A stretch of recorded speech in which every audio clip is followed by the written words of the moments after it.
మొట్టమొదట ఎవరో ఒక వ్యక్తి అనుకోకుండా ప్రకృతి అనుకూలత వల్ల ధ్యాన అనుభవం పొంది ఇతరులకు ఆ ధ్యాన పద్ధతి గురించి చెప్పి ఉండవచ్చు.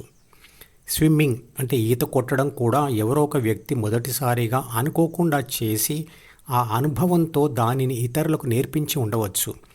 తర్వాత కాలంలో అది పుస్తక రూపంలో రాసి ఉండవచ్చు. ఈనాటి అనేక శాస్త్ర పుస్తకాలు కూడా అలాగే అనుభవం ఆధారంగా వచ్చాయి. చిత్రపటంలో చూపించిన ఏ, బి, సి, డిలు తేలికగా అర్థమయ్యేట్లుగా ఒక ఉదాహరణతో వివరిస్తాను. మీరు ఒక ఫామ్ హౌస్కి కీస్తో వెళ్ళారు. అక్కడ ఎవరూ లేరు. మీరు ఎంటర్ కాగానే అక్కడ గైడ్ లేదా సూచనల పట్టిక పుస్తకం ఉంది. మీరు దానిని చదివి అందులో ఏమి చేయాలో రాసి ఉన్న సూచనల ప్రకారంగానే అక్కడ అన్ని పనులు చేయాలి.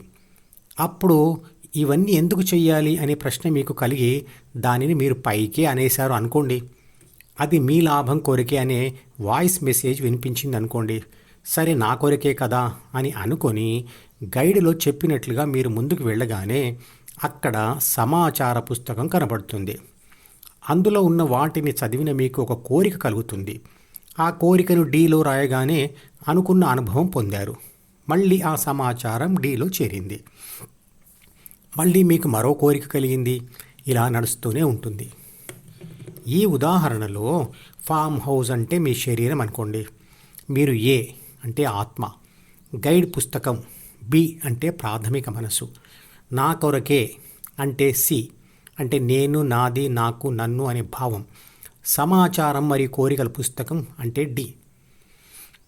బాహ్య ప్రపంచం నుంచి జ్ఞానేంద్రియాల ద్వారా చిత్రపటంలో చూపించిన డిలోకి ప్రాపంచిక సమాచారం వస్తుంది. ఈ సమాచారం రెండు రకాలుగా ఉంటుంది. మొదటి రకమైన సమాచారం ప్రపంచంలోని స్థలాలను, వస్తువులను, పక్షులను, చెట్లను, జీవులను, మనుషుల స్వభావాలను విని లేదా చదివి తెలుసుకొని డీలో రాసుకొని తిరిగి ఉపయోగించడానికి మాత్రమే ఉపయోగపడేది. చదువు అంటే అదే. ఇందులో భావోద్వేగాల ప్రమేయం ఉండదు. ఇందులో ప్రాథమిక మనసులోని శరీర రక్షణ, పోషణ, పునరుత్పత్తి అనే 3 బాధ్యతల ప్రమేయం ఉండదు. మరియు కామ, క్రోధ, మోహ, లోభ, మద, మాత్సర్యాలు అనబడే 6 గుణాలు ఉపయోగించబడవు.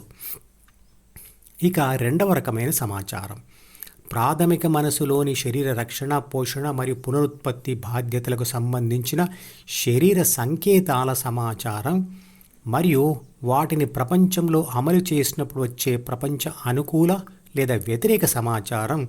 ఇందులో 6 చెడు గుణాల ప్రయోగం ఉంటుంది. ఒక వ్యక్తి చదువులో లేదా ఉద్యోగంలో లేదా వ్యాపారంలో లేదా సమాజంలో గెలుపులు పొందినా అది డీలోకి చేరిన లేదా దాచబడిన మొదటి రకం ప్రాపంచిక జ్ఞానం వల్ల మాత్రమే.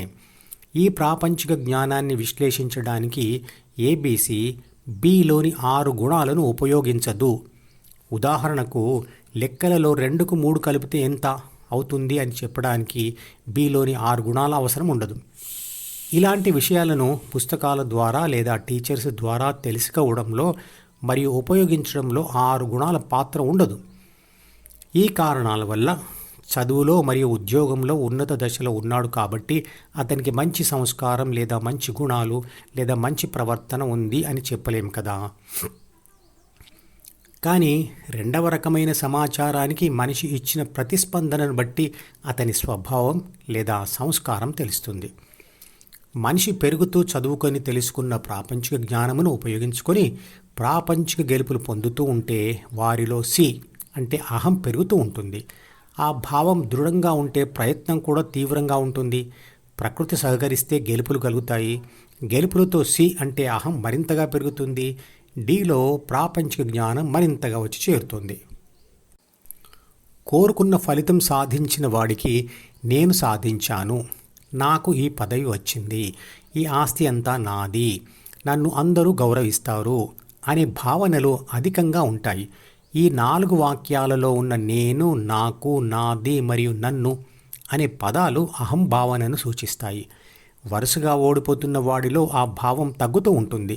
చివరకు అది ఆత్మన్యూనతా భావంగా కూడా మారిపోవచ్చు. ప్రాథమిక మనసులోని 3 బాధ్యతలు నెరవేర్చడానికి ఉన్న అరిషడ్వర్గాలు అంటే 6 చెడు గుణాలు లేదా స్వభావం లేదా ప్రవర్తనా విధానం లేదా తత్వం అనేవి పుట్టుకతోనే వచ్చి పొందుతున్న ప్రాపంచిక అనుభవాలతో అయితే తాత్కాలికంగా కొంత మారడం లేదా దాచుకోవడం జరుగుతుంది, కానీ ధ్యానంతో సంపూర్ణంగా తగ్గిపోతాయి. ఆదిమ మానవుడిలోని 6 గుణాలు యథాతథంగా ఉన్న కాలంలో, అంటే మార్పుకు గురి కాని కాలంలో, అంటే సంస్కరించబడని కాలంలో నరమాంస భక్షణ, దోపిడీలు జరిగేవి. ఆ గుణాలను ఈ రోజుల్లో రాక్షస గుణాలు అంటాం. నాగరికత ప్రవేశించి ఆధునిక మానవుల్లో గుణాలు కొంత సంస్కరించబడినప్పటికీ అవి పూర్తిగా దేవతా గుణాలుగా మారలేదు. కొందరు సమాజం చెడు అంటున్న గుణాలను దాచుకొని సమయం వచ్చినప్పుడు చాటుగా ప్రదర్శిస్తున్నారు. ఏ మనిషి అయినా చెడు పని చేయడానికి ఎక్కువ కష్టపడాల్సిన అవసరం లేదు. నిజానికి శరీర రక్షణ, పోషణ, పునరుత్పత్తుల బాధ్యతలు నిర్విఘ్నంగా నిర్వర్తించడం కోసం ప్రపంచ వ్యతిరేకతను అణిచివేసేందుకు సమాజంలో చెడునే చేయవలసి వస్తుంది. సమాజం అడ్డుకోకపోతే ప్రతి ఒక్కరూ చెడు పనులనే చేస్తారు. ప్రతి ఒక్కరూ ఏదో ఒక సామాజిక భయంతో ఆ పనులు చేయడం లేదు. ఎందుకంటే ప్రతి మనిషిలోని 6 గుణాలు చెడునే ప్రేరేపిస్తాయి. అందుకే వాటిని అరిషడ్వర్గాలు అన్నారు. సభ్య సమాజం ఏర్పడక ముందు పరిస్థితి అలానే ఉండేది. కండబలం ఉన్నవాడే అన్నిట గెలిచేవాడు, అన్నిటినీ పొందేవాడు. సామాజిక నియమాలన్నీ మంచి చేయడానికే ఉద్దేశించబడ్డవే, కానీ చెడు చేయడానికి ఏ సామాజిక నియమాలు లేవు.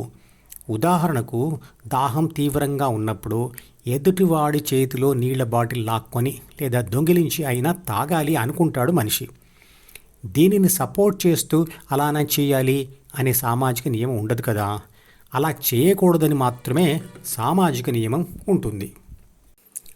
మధుపదం యూట్యూబ్ ఛానల్లోని ప్రతి వీడియోకి ఒక నెంబర్ ఇవ్వబడింది. 1వ నంబర్ వీడియో నుండి మొదలుపెట్టి వరుసగా చివరి వీడియో వరకు చూస్తేనే ఆత్మశాస్త్రం సంపూర్ణంగా అర్థమవుతుంది. ఈ వీడియో డిస్క్రిప్షన్లో ఉంచిన మధుపదం ప్లేలిస్ట్ లింక్ ద్వారా అన్ని వీడియోలు వరుసగా చూడవచ్చు.